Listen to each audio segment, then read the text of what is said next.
Isa pong magandang balita, nagwagi ang pelikulang Agapito na gawa ng mga Pilipinong direktor sa ginanap na Toronto International Film Festival.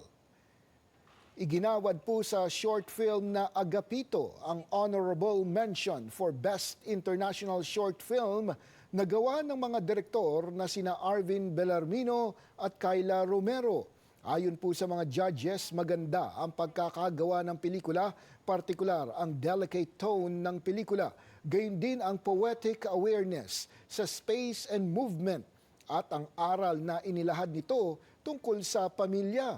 Ikinatuwa rin po ng mga judges ang matalinong paggamit ng pelikula sa mga cast nito na kahit karamihan ay pawang mga kabataan. Nagtapos na po ngayong araw ng 50th year ng Toronto International Film Festival, ang isa sa pinakasikat at premyadong film festival sa buong mundo.